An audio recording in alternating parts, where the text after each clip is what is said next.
गोविंद गोविंद कृष्ण गोविंद गोविंद गोविंद गोविंद कृष्ण गोविंद गोविंद कृष्ण गोविंद गोविंद कृष्ण गोविंद गोविंद गोविंद गोविंद कृष्ण गोविंद गोविंद कृष्ण गोविंद गोविंद कृष्ण गोविंद गोविंद गोविंद गोविंद कृष्ण गोविंद गोविंद हे गोपाल राधे कृष्ण गोविंद गोविंद हे गोपाल राधे कृष्ण गोविंद गोविंद हे गोपाल राधे कृष्ण गोविंद गोविंद गोपाल राधे कृष्ण गोविंद गोविंद कृष्ण गोविंद गोविंद कृष्ण गोविंद गोविंद गोविंद गोविंद कृष्ण गोविंद गोविंद कृष्ण गोविंद गोविंद कृष्ण गोविंद गोविंद गोविंद गोविंद कृष्ण गोविंद गोविंद कृष्ण गोविंद गोविंद कृष्ण गोविंद गोविंद गोविंद गोविंद कृष्ण गोविंद गोविंद कृष्ण गोविंद गोविंद कृष्ण गोविंद गोविंद गोविंद गोविंद कृष्ण गोविंद गोविंद हे गोपाल राधे कृष्ण गोविंद गोविंद हे गोपाल राधे कृष्ण गोविंद गोविंद हे गोपाल राधे कृष्ण गोविंद गोविंद हे गोपाल राधे कृष्ण गोविंद गोविंद श्री राधावर कृष्णचंद्र भगवान की जय। समस्त जन कल्याणी निरतं करुणामयं नमामि चिन्मयं देवं सद्गुरुं ब्रह्मविद्वरम्। मेरे जीवन का परम सौभाग्य है कि जिस सिद्धबाड़ी में मुझे गुरुदेव की समाधि के समक्ष ही सानिध्य में ही पूज्य स्वामी सुबोधानंद जी की छत्र छाया में पढ़ने का सौभाग्य प्राप्त हुआ और उन्हीं पूज्य गुरुदेव की कृपा से यत्किंचित कुछ प्रयास कुछ वाणी के द्वारा भगवान की स्तुति करने का अवसर भी प्राप्त हुआ। पूज्य स्वामी जी के विग्रह में साक्षात गुरुदेव की झलक दिखाई पड़ती है। जैसा हमारे गुरुदेव का व्यक्तित्व था, जैसे हमारे गुरुदेव का स्वरूप था, वही गुरुदेव का स्वरूप पूज्य स्वामी जी में हमें बिल्कुल वैसा ही दिखाई पड़ता है। उनका बोलना, उनका देखना, उनका व्यवहार करना ठीक वैसा ही है जैसा पूज्य गुरुदेव का था। हमने दर्शन तो नहीं किए गुरुदेव के, लेकिन पूज्य स्वामी जी के उस माध्यम से उस छवि को जरूर जानने की कोशिश करते हैं कि परमात्मा गुरुदेव शायद ऐसे ही होंगे। हमारा सौभाग्य है कि हम श्रीधाम वृंदावन में आए। एक बात हमें स्पष्ट मन में ध्यान रखनी चाहिए, हम आए या हमें बुलाया गया। अगर हम कहें कि हम आए तो हमारा पुरुषार्थ नहीं है। बहुत लोग प्रयास करते हैं श्रद्धाम आने के लिए, लेकिन पुरुषार्थ यहाँ पर गौण हो जाता है। हम आए नहीं, हमें स्वयं नारायण ने, स्वयं बांके बिहारी ने बुलाया है। जिसलिए बुलाया है इसलिए उस बांके बिहारी को पहले हम नमन करें, प्रणाम करें। सौभाग्य इस बात का है कि श्रीधाम वृंदावन में भगवान का जो वाग्मय स्वरूप है, भगवान की अनेक प्रकार की मूर्तियां हैं। मूर्तियां पाषाण की भी हैं, मूर्तियां काष्ठ की भी हैं, अनेक प्रकार की भगवान की मूर्तियां हैं। लेकिन श्रीमद् भागवत महापुराण साक्षात भगवान की वांगमयी मूर्ति है, शब्द मूर्ति। तेनीयम वांगमयी मूर्ति प्रत्यक्षा वर्तते हरे। ये परमात्मा की साक्षात वांगमयी मूर्ति। मूर्ति मतलब मूर्ति मतलब ये साक्षात प्रमाण है। वेद में एक वाक्य कहा जाता है, न तस्य प्रतिमा अस्ति यस्य नाम महत् यशः। उस परमात्मा की कोई मूर्ति नहीं है चूंकि वो महान है। जब हम कहते हैं कि उस परमात्मा की मूर्ति नहीं है तो क्या है, तो वहां पर मूर्ति शब्द का अर्थ है उस परमात्मा को कहा गया कि वो प्रमाणातीत है। उस परमात्मा को प्रमाण के माध्यम से जाना नहीं जा सकता। ना प्रत्यक्ष प्रमाण का विषय है, न अनुमान प्रमाण का, न अपमान का, न अर्थापत्ति का, किसी प्रमाण का विषय नहीं। इसलिए परमात्मा अप्रमेय, परमात्मा अप्रमेय। अगर परमात्मा अप्रमेय है तो उसको कैसे जाना जाए। हम सुंदरकांड में एक श्लोक पढ़ते हैं, शांतम शाश्वतम अप्रमेयम अनघम निर्वाण शांति प्रदम। परमात्मा है कैसे, तो कहा वो अप्रमेय है, प्रमाण के द्वारा जानने योग्य नहीं। सृष्टि में ऐसा कोई प्रमाण है नहीं जो परमात्मा को बतला दे। जहां भगवती श्रुति उपनिषदों में कहती है, न तत्र वाक् गच्छति न मनः न विद्मः। उस परमात्मा को न प्रत्यक्ष, न अनुमान, न उपमान से जाना जा सकता है। तो उस परमात्मा को फिर कैसे जाना जाए, ये हमारे मन में प्रश्न उठना तो स्वाभाविक है, क्योंकि वेद का वाक्य स्पष्ट है, ऋति ज्ञाना न मुक्ति। वेद ये कहता है कि बिना ज्ञान के मुक्ति संभव नहीं। तो जब ज्ञान शब्द कहते हैं तो वास्तव में हमारे चित्त में क्या आता है कि ज्ञान शब्द क्या है। जब ज्ञान शब्द आया तो विद ज्ञाने धातु से ज्ञान शब्द बना। उस परमात्मा का ज्ञान अगर वो हमारा विषय ही नहीं है, हमने देखा ही नहीं है, जब इंद्रिय गोचर नहीं है, इंद्रियों का विषय ही नहीं है, तो कैसे जाना जाए। अगर है ही नहीं विषय, क्योंकि उससे इंद्रियातीत है। जो चीज, जो वस्तु इंद्रियातीत हो उसको कैसे जाना जाए।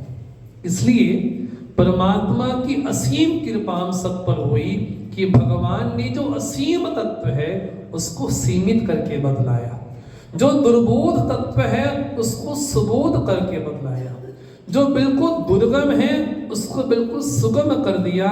स्वयं भगवान श्रीमद् भागवत में प्रविष्ट हो गए। जब भगवान स्वयं भागवत में प्रविष्ट हो गए तो वही दुर्बोध हमारे लिए सुबोध हो गया, वही अप्रत्यक्ष हमारे लिए प्रत्यक्ष हो गया, वही अतीन्द्रिय हमारे लिए इंद्रिय गोचर हो गया। इसलिए ये साक्षात परमात्मा की वांग्मयी मूर्ति। अगर परमात्मा को जानना हो कैसे है तो साक्षात श्रीमद् भागवत महापुराण के माध्यम से इसको जाना जा सकता है। पुराण अर्थात क्या, बोले पुरापि नव, जो पुराना होने के बाद भी नित्य नवीन है, जो पुराना होने के बाद भी हमारे जीवन की नित्य नवीन समस्याओं का जो समाधान कर दे उसका नाम ही पुराण है। और ये साक्षात पुराण कैसा है, बोले भगवान की वांग्मयी मूर्ति। बड़ा शब्द बड़ा प्यारा है, इसमें कहा गया श्री है। इसमें क्या है, श्री मद भागवत। इसमें तीन चीजें मुख्य हैं। मुख्य रूप से क्या है, बोले श्री है। यहाँ पर श्री अर्थात साक्षात ब्रह्म विद्या है। हम उपनिषद में पढ़ते हैं, केन में पढ़ते हैं कि साक्षात जब यक्ष को मन में भाव आया कि मैं देवताओं की परीक्षा करके देखूं कि वास्तव में देवताओं में जो अभिमान आया वो कैसे आया, तो यक्ष भगवान स्वयं आए और अग्नि के सामने, जल के सामने, वायु के सामने रखा है, एक छोटा सा तृण रखा, लेकिन अग्नि इसको जला नहीं पाए, वायु उसको उड़ा नहीं पाए, जल इसको गीला नहीं कर पाए। तब स्वयं भगवती उमा कहती है कि साक्षात परमात्मा ही कैसे है, बोले उमा रूप में, ब्रह्म विद्या रूप में साक्षात श्री। अगर भागवत पुराण भी लगते तो भी काम चल जाता, लेकिन भागवत पुराण के साथ श्री शब्द जोड़ा क्योंकि श्री साक्षात किशोरी जी है, श्री साक्षात श्री राधा जी। अगर भागवत पुराण भी लगते तब भी चल जाता, लेकिन इससे शोभा नहीं होती। शोभा तब होती जब उसके साथ श्री शब्द लिखा, और श्री के बाद शब्द आया मद। मद मतलब ये भगवान का ऐश्वर्य है जो बरसता है। एक पति पत्नी थे और घर में खूब संपत्ति थी, खूब संपत्ति, इतनी संपत्ति थी कि अथाह संपत्ति कितना भी बांटे समाप्त ना हो, लेकिन घर में संतान नहीं थी। जब घर में संतान नहीं थी तो पति पत्नी ठीक है भगवान की भक्ति करते थे, लेकिन घर में संतान का अभाव होने के कारण बड़े पीड़ित भी रहते थे। संयोगवश ईश्वर की कृपा हुई और लगा कि अब वो गर्भ ठहर जाएगा। तब जैसी स्त्री को पता चला, अपनी ऊंची उटारी पे गई और छत पे जाकर के उसके हाथ में जो आया, जो सोना आया, जो अशर्फी आई, जो माणिक्य आया, सबको लुटाती जाती है, लुटाती जाती है। ये साक्षात श्री राधा जी है। जब भगवान श्री कृष्ण के गुणानुवादों को सुनती है तो अपने भक्तों पर अमृत की वर्षा करके मदमस्त होकर के सब पे निछावर कर देती है कि ये है दामोदर, ये है गिरधर, ये है श्याम सुंदर, मानो कि सब कुछ लुटाने को समर्थ है। यही साक्षात ये किशोरी जी का मद है। अगर हमें लगता है कि हमें जीवन में क्या प्राप्त करना चाहिए तो भागवत में केवल 4 ही शब्द हैं, भा, गा, वा और ता। भा मैंने क्या बोले, हमको लगता है कि हमारे जीवन में भक्ति नहीं है, भक्ति कैसे हमारे जीवन में आए, तो पहला अक्षर श्रीमद् भागवत का है भा। बोले भासो भक्ति ही, परमात्मा की भक्ति कैसी करनी चाहिए, भक्ति का स्वरूप वास्तव में क्या है, भक्ति का लक्षण क्या है, अगर हमें जानना हो तो भास से हमको भक्ति प्राप्त होगी। लेकिन बड़ी सावधानी पूर्वक भक्ति हमारे पुरुषार्थ से प्राप्त नहीं होती, हमारे अनुष्ठान से प्राप्त नहीं होती। हम जितनी भी कर्मानुष्ठान कर ले उससे भी भक्ति प्राप्त नहीं होगी।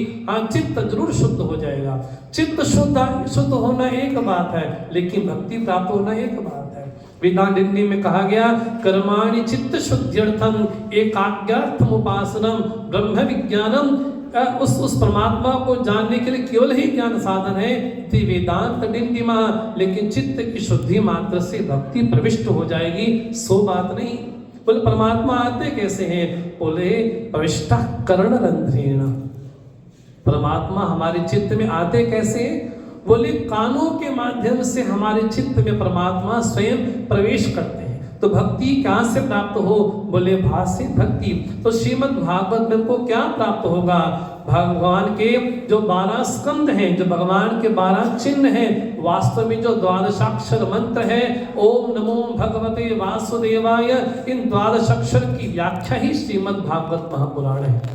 तो पहले भास से प्राप्त होगा हमको, भास से भक्ति प्राप्त होगी। दूसरा गा, बोले गा से क्या प्राप्त होगा, बोले गा से ज्ञान प्राप्त होगा। गा बने ज्ञान मैंने क्या, बोले इंफॉर्मेशन का नाम ज्ञान नहीं है कि मैंने बहुत सारी चीजों को याद कर लिया, इसका नाम ज्ञान नहीं है।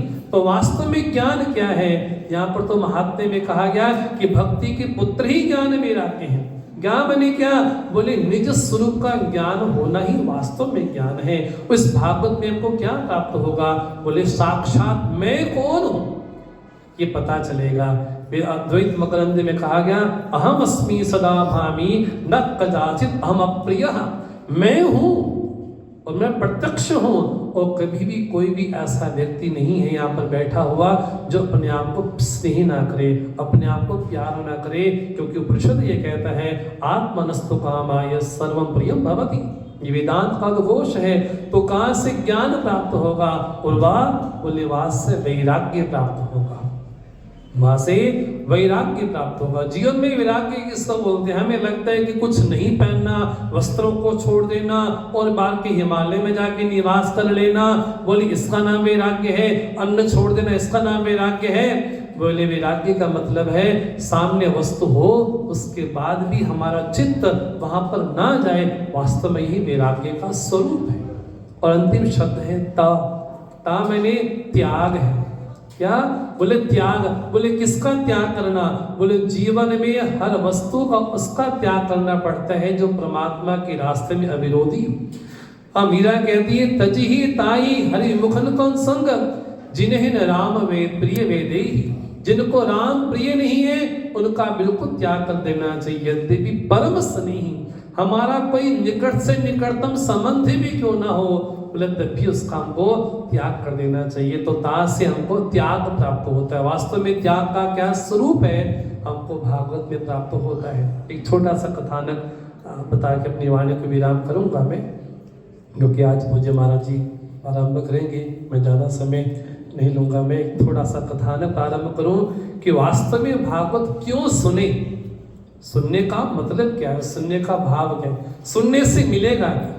अगर हम सुनते हैं 7 दिन हमें बिल्कुल मन से एकाग्र से बिल्कुल भागवत सुनी तो उसका फल क्या होगा, क्योंकि फल तो होना चाहिए। क्योंकि हम जितने भी लोग हैं सामने कुछ फल दिखाई पड़ेगा तो ही प्रवृत्त होंगे। हमको लगता है इससे कुछ मिलेगा नहीं, उस काम में प्रवृत्त होते ही नहीं हम। तो भागवत सुनेंगे तो भागवत सुनने से मिलेगा क्या, ये हमारे मन में स्पष्ट भाव आए तो उसको करना चाहिए। एक नगर में किसी प्राचीन समय में एक ऐसा को नगर विशेष था कि 1 साल के लिए वहां पर किसी को राजा बनाया जाता था और 1 साल के बाद उसको एक पास में कोई ऐसी जगह जंगल था जहां पर बड़े हिंसक प्राणी रहते थे, वहां पर उसको भेज दिया जाता था। स्वाभाविक का कोई बनना भी नहीं चाहता था राजा, क्योंकि 1 साल के बाद तो वहीं जाना ही पड़ेगा, तो क्या करें। तो 1 साल जैसे तैसे किसी के हाथ पैर जोड़ते तुम राजा बन जाओ 1 साल के लिए, बड़ा मन हार करके राजा बन तो जाता 1 साल के लिए, लेकिन पता था कि 1 साल के बाद जाना कहाँ है, बोले जहाँ जंगली प्राणी रहते हैं वहीं जाना पड़ेगा। जाना मतलब क्या, शरीर छूटना है, वो कहाँ जाएंगे। तो कोई राजा बनना भी नहीं चाहता था, लेकिन फिर भी जैसे तैसे परंपरा थी, इस गाँव की लोग बनते थे, वो बने। सालों साल परंपरा चलती गई, राजा बने और वो मर गया, फिर किसी और को बनाया। एक समय में एक महात्मा आए, उस नगर से आए। गांव के लोगों ने सोचा क्यों ना महात्मा को राजा बनाया जाए, सबसे बढ़िया रहेगा, क्योंकि महात्मा के अनेक प्रकार के वैरी भी तो रहते हैं। बोले किसी तरह से उनको उद्धार किया जाए।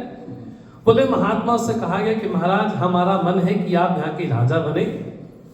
बोले अच्छी बात है, लेकिन हम सन्यासी, हम इस लोभ में नहीं जाना चाहते। बोले हमारी प्रार्थना है कि आप राजा बने बस, लेकिन ये भी साथ में शर्त ये है कि महाराज एक बात अवश्य है, 1 साल तक राजा रहेंगे, लेकिन 1 साल के बाद आपको क्या करना होगा, आपको ये छोड़ करके जंगल में जाना होगा। बोले हाँ हमें शर्त मंजूर, हम करेंगे।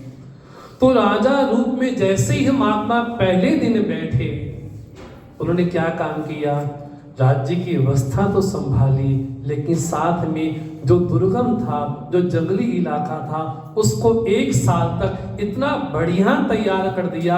वहां पर जाकर के बढ़िया बढ़िया बगीचे लगा दिए, पेड़ लगा दिए, वहां पर अनेक प्रकार के घरों को बना दिया, और ऐसे प्रकार के घरों को बनाया, बड़े बड़े महल बना दिए, मानो कि धीरे धीरे जो जंगली पशु थे अब वो वहां से चले गए। अब 1 साल का कार्यकाल पूरा हुआ तो वापिस महात्मा से कहा कि महाराज समय तो हो गया। बोले वहां जाना चाहिए। तो महात्मा यहाँ रहे तब भी संतुष्ट रहे, क्योंकि वहां जाएंगे तो वहां पर जंगली पशु अब है नहीं, वहां पर तो बड़ा सुंदर नगर बस गया, तो महात्मा वहां पर जाकर के बस गए। बोले उनके लिए दोनों एक समान है। तो वास्तव में भागवत क्या है, ये हमारा इह लोक है और वो परलोक है। इस लोक में रह करके हम जो भी सब कर्म करते हैं, इस लोक में रह करके जो भी पुण्यानुष्ठान करते हैं, जो भी सुनते हैं, उसका फल बोले यहाँ की तैयारी कैसी है। बोले वहां जाने के पूर्व तैयारी कहां से करनी है, बोले यहाँ से तैयारी करनी है। जब यहाँ से तैयारी करेंगे तो हमारा इस लोक में भी सुखी है और परलोक में भी हमारा सुखी ही होगा। इस तरह से भागवत श्रवण का फल है जो चित्त की शुद्धि हो जाए और वास्तव में कृष्ण की प्राप्ति हो जाए। ये वास्तव में भागवत शब्द का अर्थ। अभी हम आ रहे थे तो आप एक भगवान का नाम स्मरण कर रहे थे, श्री कृष्ण गोविंद हरे मुरारे हे नाथ नारायण वासुदेवा। इन 7 नामों को हम दोहराते आ रहे थे। श्री कृष्ण जो कृष्णाद इति कृष्ण, जो अपनी ओर खींचे, जो अपनी ओर आकृष्ट करे, उसका नाम कृष्ण है। हे कृष्ण हम आपसे प्रार्थना करते हैं, श्री कृष्ण गोविंद। एक तो गौओं का पालन करते हैं, दूसरा गौ हमारी इंद्रियां हैं और इंद्रियों के जो स्वामी हैं, स्वयं परमात्मा इंद्रियों के स्वामी बनकर के गोविंद पर बैठे। श्री कृष्ण गोविंद हरे, आप कौन हो, बोले हमारे दुखों का हरण करने वाले हो, कष्टों का दुखों का हरण करने वाले, श्री आप हर हो। हे नाथ हम अनाथों के नाथ केवल दीनानाथ जगन्नाथ ही हैं। नारायण जो सब में निवास करे, स्वयं नार रूप ज्ञान रूप बन करके बैठा है, ऐसा जो वासुदेव है सब में प्रतिष्ठित होकर के बैठा है, ऐसे भगवान नारायण हम सब लोगों का कल्याण करे और परीक्षित करा हमारा भी उद्धार हो, ऐसे में प्रार्थना करनी चाहिए। क्योंकि परीक्षित वास्तव में एक ऐसे श्रोता है जो हम सब लोगों के लिए आदर्श है, जिन्होंने सब कुछ छोड़ छाड़ करके जैसे शाप प्राप्त हुआ और 7 दिन तक लगातार भगवान शिवदेव के माध्यम से भागवत सुनी और उनका भी उद्धार हुआ। हम भी प्रार्थना करते भगवान से कि हम 7 दिन बिल्कुल एकाग्र होकर के भगवान के चरणों में बैठे भागवत सुने, ताकि हमारा भी उद्धार हो, हमारा भी कल्याण हो। इन्हीं भावों के साथ अपनी वाक पुष्पांजलि श्रीमद् भागवत महापुराण के चरणों में समर्पित। ओम तत्सत, ओम तत्सत, ओम तत्सत।